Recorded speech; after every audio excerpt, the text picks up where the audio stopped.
में घाटा लग जाए भाव उचित बताई छौ बहनी कराई ताजे तना रुपिया कहबू तो हके वो तने रुपिया दे सुन साली हो अब हवा कैसे पसेरी 2 रुपिया हो 2 रुपिया 2 रुपिया हो 2 रुपिया चोली रंगाई दे 2 रुपिया हो चोली रंगाई दे 2 रुपिया हो साया रंगाई पौने 2 रुपिया चोली रंगाई दे 2 रुपिया रे साया रंगाई पौने 2 रुपिया आए विवेक जी तनी बेंजू पेरी तो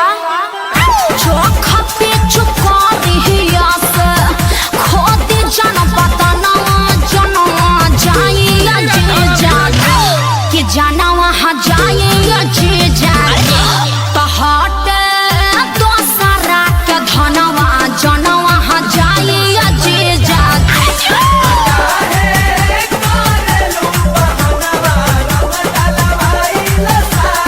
कमॉन ओह या हाय रे टके जवानी हजे जो अतना मोलाई करवाए हजारा 2000 तक कुछाओ नइखे लाखों में हम बतियाए ना अरे नहीं करो ना चीनी यार रंग सरे ई तो होली के भेकसी नहीं रंग सरे ई तो ठपेरा मसी नहीं दोसर दुआर जाके देखी ओनिया रंग फेंकी छिट्टा माल न भेटाई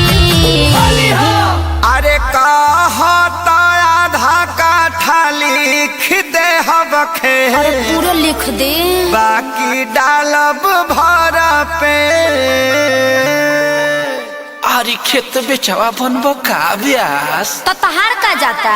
2 रुपिया हो 2 रुपिया फिर उहे बाप 2 रुपिया हो 2 रुपिया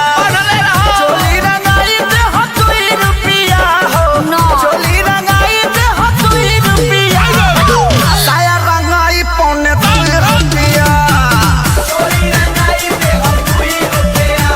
रे साया रंगाई पौने 2 रुपिया आया जीजा जी हर सोहरा है पारी सके खजाना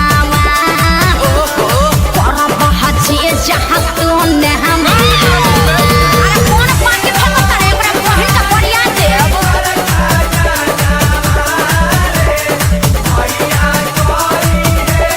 अरे कंजर के सार का हो बिना सिक के झाड़ी सुन ले बानी बिगहा के बिगहा राहुर जोत जोताला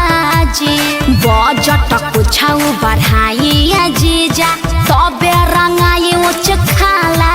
जी खाली पैसा पैसा तू कइले बारू सुन साली हमारा अभिले ना कुछ रंगवइले बारू साली हमार कोई किस्म बिसना जी खइले घेरा पैबा लोग अखिलेश खेसारी न पोल्हाई आकाश श्याम के बोलाई रंगाई भूल का बजा दिहन अरे जुगु जुगु जिया साली लाख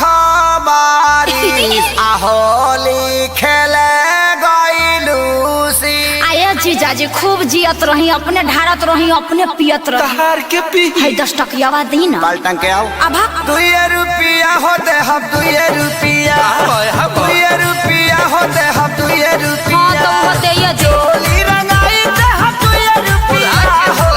चोली रंगाई दे हम 2 रुपिया हो साया रंगाई पौने 2 रुपिया गोबर गोबर फेंको तारे अपना बहिनिया को फेंको सो